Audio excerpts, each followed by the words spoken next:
Hola a todos, bienvenidos a un nuevo episodio del podcast Terror cerca de ti. Como cada capítulo, quiero agradecer a todos los que semana a semana escuchan el podcast, así como dar la bienvenida a los que lo hacen por primera vez. No olviden seguirme en Spotify y calificar y dejar un comentario en iTunes. Esto ayuda a que el podcast llegue a más personas. Recuerden seguir mis redes sociales, @terrorcerca, en Twitter, Facebook e Instagram, donde publico contenido adicional a los episodios. Y junto con el correo electrónico, terrorcercadeti@gmail.com, es la forma en que me pueden hacer llegar sus sugerencias de historias o sus propios relatos.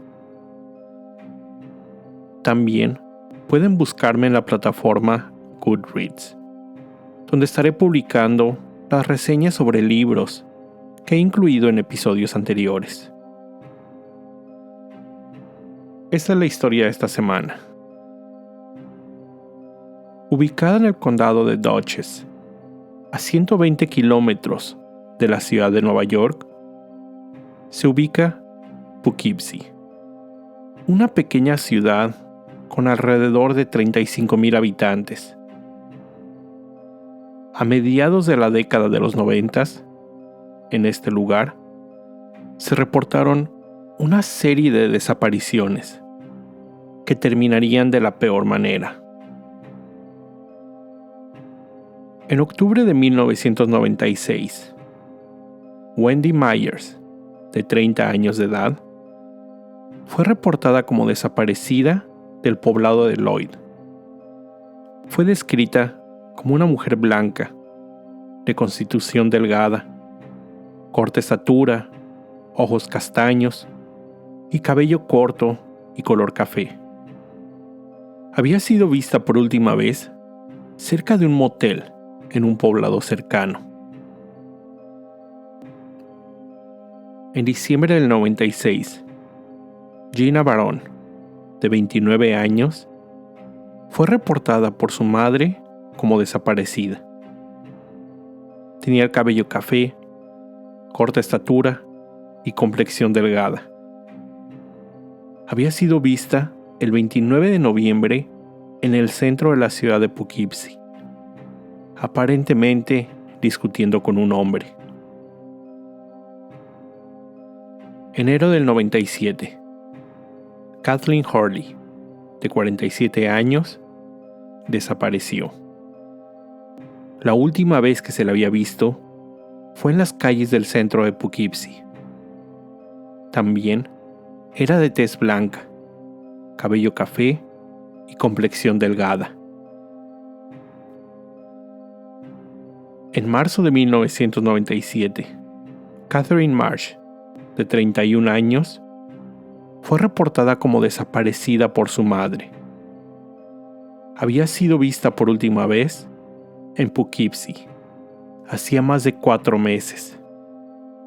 También era de corta estatura, tez blanca, ojos azules y cabello café.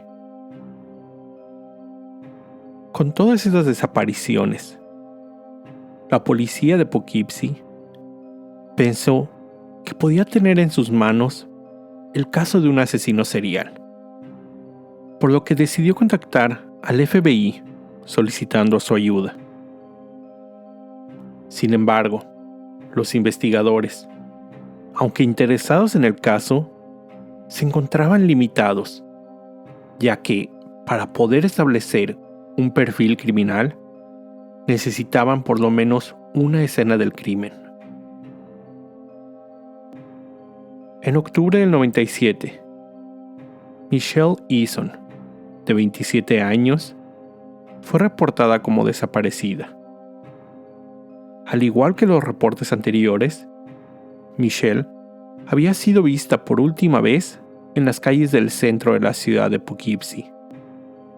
Era de complexión delgada y corta estatura, pero era afroamericana, a diferencia del resto de las otras mujeres que eran blancas. En noviembre de ese mismo año, el padre de Mary Healy Giacon, de 29 años, un oficial de correccionales retirado, solicitó el apoyo de la policía para localizar a su hija, ya que hacía un mes había fallecido su madre y no había podido hablar con ella para darle la triste noticia. Cuando la policía comenzó su búsqueda, descubrieron que también había desaparecido y que había sido vista por última vez en febrero del 97 en las mismas calles del centro de la ciudad. En junio del siguiente año, 98, Sandra Jane French, de 51 años de edad y madre de 3, fue reportada como desaparecida por sus hijas. Su auto había sido encontrado abandonado en la misma ciudad. En agosto del 98, Katina Newsmaster desapareció. Tenía 25 años y, como en los otros casos, su apariencia física coincidía con las otras mujeres y frecuentaba las mismas calles del centro de la ciudad. Todas las mujeres desaparecidas eran prostitutas o conocidas por el uso de drogas, que frecuentaban el área del centro de la ciudad de Poughkeepsie. Con todos estos reportes, la policía comenzó una investigación. Al entrevistar a otras prostitutas, varias mencionaron el nombre de Kendall François, un cliente frecuente que en ocasiones apretaba demasiado fuerte el cuello de las mujeres durante el sexo.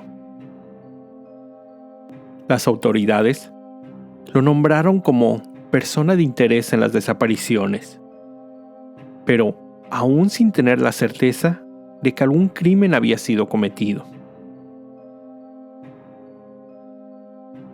Kendall François nació el 26 de julio de 1971, en la misma ciudad de Poughkeepsie.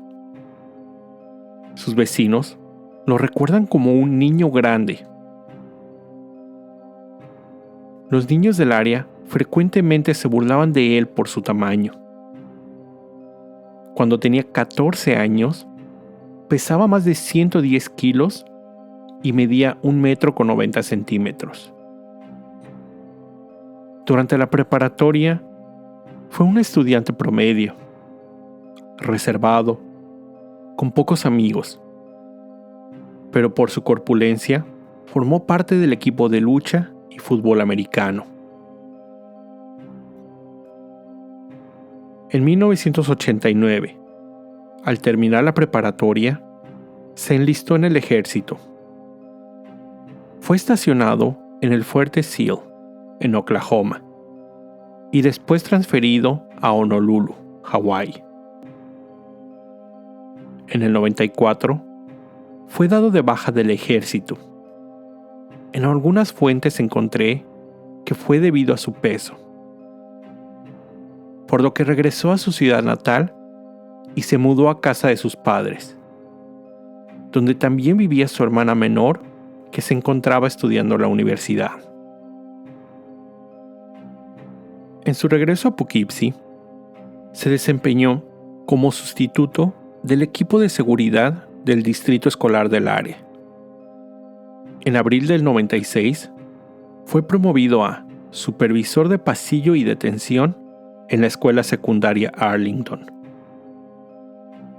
Fue ahí cuando la escuela comenzó a recibir algunas quejas sobre Kendall, principalmente por su apariencia descuidada y su mal olor.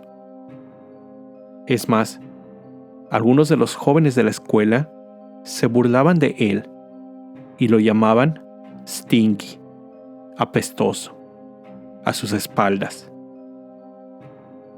Algunas de las jóvenes de la escuela presentaron también quejas debido a que se sentían incómodas por la forma en que Kendall las miraba. Después que su nombre había sido señalado por las prostitutas del área, el 18 de enero del 98, la policía detuvo a Kendall para ser cuestionado. Él aceptó tomar la prueba de polígrafo. Cuando le preguntaron si sabía del paradero de las mujeres desaparecidas, él dijo que no. El detector de mentiras determinó que se encontraba diciendo la verdad. El enfoque de las autoridades estaba centrado en la búsqueda de un hombre blanco, ya que no es normal que un asesino en serie cruce las líneas raciales. Es por eso que no hubo mucho enfoque en la persona de Kendall.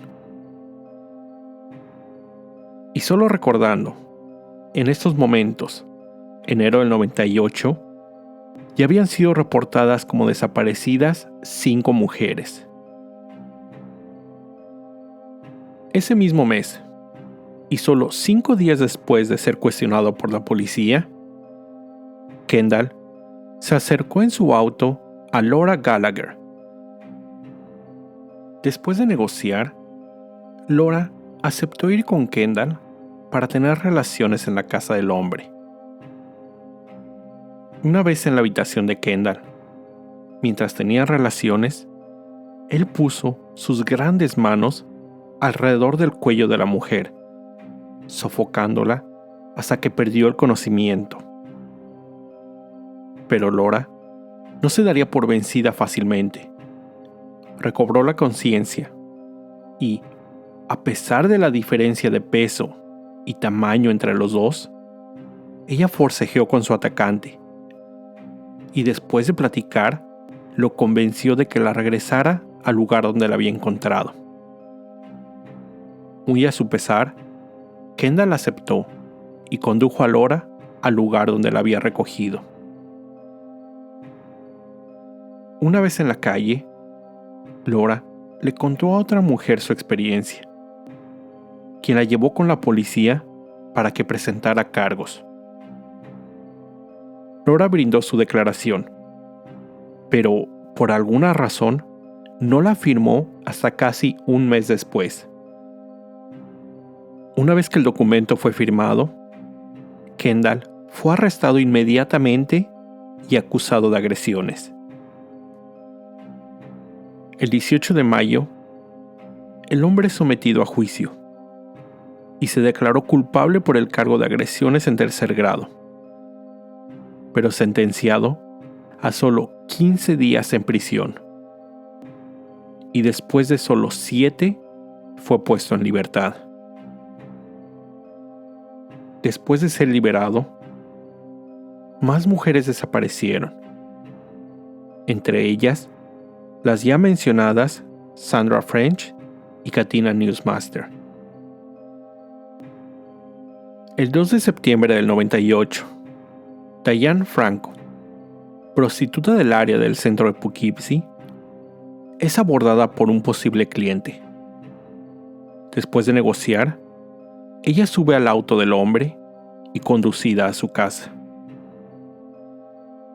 Después de tener relaciones, Diane pide su dinero, a lo que el hombre responde molesto y procede a estrangularla con sus propias manos. Diane, con sus solo 58 kilogramos, logró defenderse y liberarse de su atacante, de más de 170 kilos. Después de hablar con él, logró convencerlo de que la llevara donde la había abordado. Su atacante aceptó. Él condujo hasta la calle principal. Dejó que Diane saliera del auto y arrancó, sin darse cuenta que un auto de la policía lo estaba siguiendo. El detective Skip Mannion entró al estacionamiento de la gasolinera donde recién había salido el auto. Escuchó los gritos de ayuda de un hombre. Al entrar al establecimiento, el encargado del lugar le explicó que una mujer que acababa de salir dijo que había sido atacada y violada. El detective Mannion regresó a la calle y a poca distancia vio caminando a Diane. Se acercó a ella, ofreció su ayuda y la convenció que lo acompañara a la estación para rendir una declaración y presentar cargos. Diane declaró que había sido atacada por uno de sus clientes frecuentes, a quien identificó como Kendall François.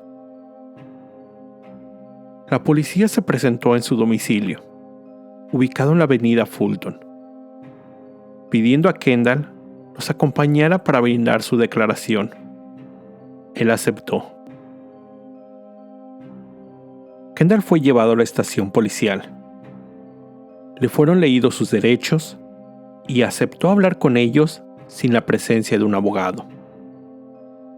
Fue cuestionado sobre el ataque a Diane, historia que él corroboró, diciendo que, durante el sexo, él la había estrangulado, para después calmarse, continuar teniendo sexo y después conducirla de regreso. Mientras las autoridades se preparaban para continuar con el proceso, Kendall se quedó solo por un momento, después del cual pidió hablar con algún fiscal y ver las fotografías de prostitutas desaparecidas desde el 93. Diversas imágenes le fueron proporcionadas. Él vio cada una de ellas y separó algunas. Formó 2 pequeños montones. Uno contenía 4 fotografías. Las señaló y dijo, cito, «Yo las maté». Un segundo montón de 3 imágenes dijo, cito, «No estoy seguro sobre estas». La policía obtuvo una orden de cateo para su domicilio. Se presentaron ahí a la 1 de la mañana del día siguiente, pidiendo a los padres y hermana de Kendall salir del lugar para proceder con la investigación. Lo primero con que se toparon fue que el exterior de la casa de la familia se encontraba algo descuidada. Contrastaba con la de los vecinos. Pero el interior era un desastre. Jeringas regadas por todo el lugar. Basura por la casa. Ropa interior sucia en la cocina. Encontraron gusanos en el baño. Su hermana dormía en un colchón en el piso donde encontraron restos de más gusanos que caían del techo de esa habitación. Decían que el olor a basura en ese lugar era terrible. Después, siguiendo las instrucciones del mismo Kendall, los investigadores se dirigieron al sótano, donde localizaron un pequeño entrepiso, un desnivel en ese lugar. Al entrar al reducido lugar, ubicaron, alumbrando con sus linternas, una bolsa de basura, de la que salía lo que parecía ser una rodilla, con algunos rastros de piel y tendones aún sin descomponer. Inspeccionando más, encontraron una segunda bolsa de basura con lo que parecían ser más huesos humanos. Después, se dirigieron a la segunda área de la casa indicada por Kendall. Subieron al ático, donde, a simple vista, encontraron más bolsas conteniendo huesos. En los siguientes 3 días, identificaron los restos de 8 cadáveres en total, 3 localizados en el sótano y 5 en el ático. Kendall brindó su declaración de lo sucedido. En octubre del 96, el hombre se acercó a Wendy Myers, primera mujer reportada como desaparecida. Él declaró que llevó a Wendy a su habitación, localizada en el segundo piso de casa de sus padres, y que recién llegaron ahí, ella pidió que primero le pagara, pero, según él, argumentando que ya habían tenido sexo y que quería su dinero. Según Kendall, esto no era la primera vez que pasaba, por lo que él se enfureció y procedió a ahorcar con sus manos a Wendy sin ningún problema, hasta quitarle la vida. Ya más tranquilo, llevó el cadáver de su víctima a la bañera, donde procedió a limpiarla para después ponerla en una bolsa de basura y llevarla al ático. Después, en noviembre de ese mismo año, condujo hasta la conocida como Zona Roja de Poughkeepsie, donde se acercó a Gina Barone. Se alejaron de la zona a un área más privada, donde tuvieron sexo dentro del auto. Cuando ella le pidió su dinero, él alegó que lo estaba estafando, por lo que la ahorcó del mismo modo, con sus grandes manos. Escondió el cuerpo de Gina detrás del asiento y condujo hasta su casa, donde la mañana siguiente puso el cadáver en una bolsa de plástico y la llevó al ático, junto a los restos de Wendy. Solo 2 días después, hizo lo mismo con Kathleen. La llevó a su habitación, donde, después de tener relaciones, la estranguló. Limpió su cadáver en la bañera, lo puso en una bolsa y llevó al ático junto a las otras víctimas. Kathy, como era conocida, fue reportada como desaparecida unos meses después. Mary Giacone, quien fue reportada como desaparecida hasta noviembre del 97, fue vista por última vez en febrero de ese año. Su cuerpo también fue encontrado en el ático de Kendall.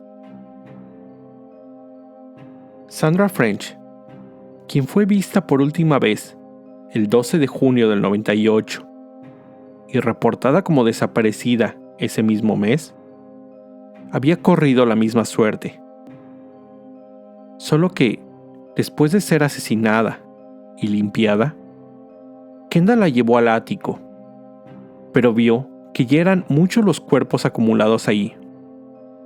Así que decidió llevarla al sótano, donde cavó una precaria tumba en el desnivel localizado ahí. El 12 de agosto de ese mismo año, Kendall condujo su auto hasta la Zona Roja, donde se acercó a otra de las prostitutas de la zona, a quien ya conocía de encuentros anteriores, Audrey Pugliese, de 34 años. Pero, en esta ocasión, Kendall actuó de forma un poco diferente. Mientras tenían sexo, el asesino comenzó a golpear el rostro de Audrey, quien trató de defenderse como pudo. Por un instante, logró librarse del pesado cuerpo de Kendall y corrió hacia la puerta del sótano, buscando una salida. Lamentablemente, no lo logró. Kendall le dio alcance y continuó golpeándola brutalmente. La derribó al piso, donde pateó su rostro y cuerpo, para finalmente llevar sus manos al cuello de Audrey y no soltarla hasta que la mujer perdió la vida. Su cuerpo fue arrojado en el desnivel del sótano sobre los restos de Sandra.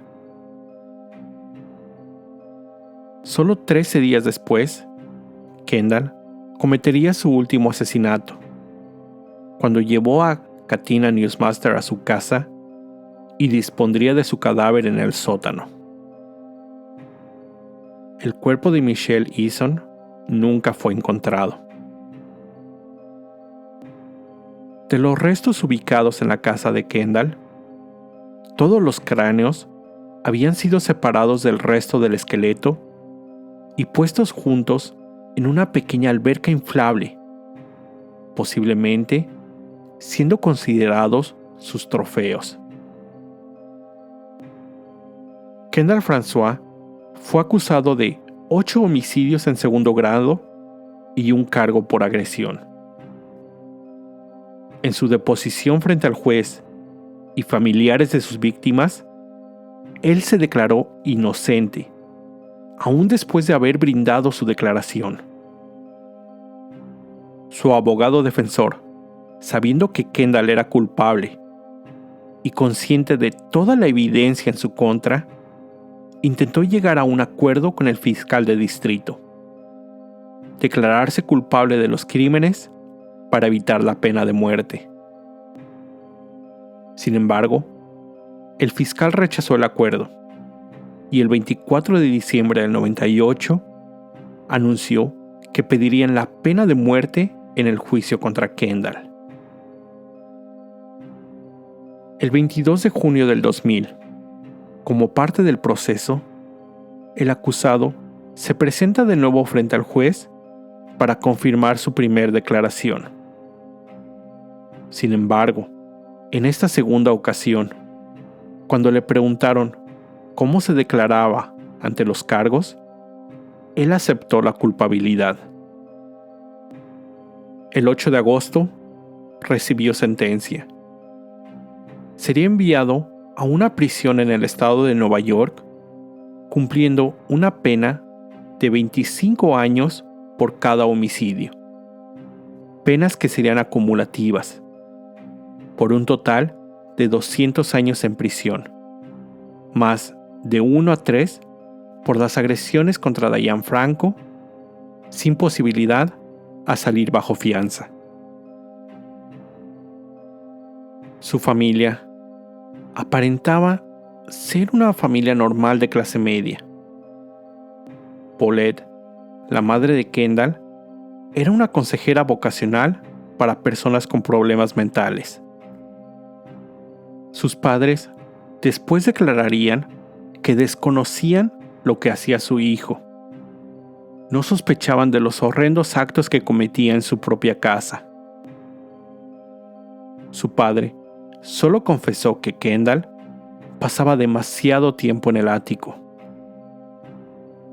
Cuando el olor a putrefacción que salía de ese lugar era demasiado para ser ignorado, Kendall le dijo a sus padres que posiblemente una familia de mapaches había muerto en el ático y que no podía encontrar, de ahí el olor. Mientras cumplía su sentencia, se supo que Kendall padecía de SIDA y que había sido contagiado del virus del VIH, posiblemente por Wendy Meyer, su primer víctima. En una entrevista, declaró a la reportera Claudia Rowe, cito: "Si no hubiera confesado, habría podido seguir. Habría seguido y seguido. Y ellos nunca habrían encontrado nada". En septiembre del 2014, a la edad de 43 años, Kendall François murió en prisión por causas naturales, pero sin darse a conocer la causa oficial de muerte. Había cumplido 16 años de sus sentencias.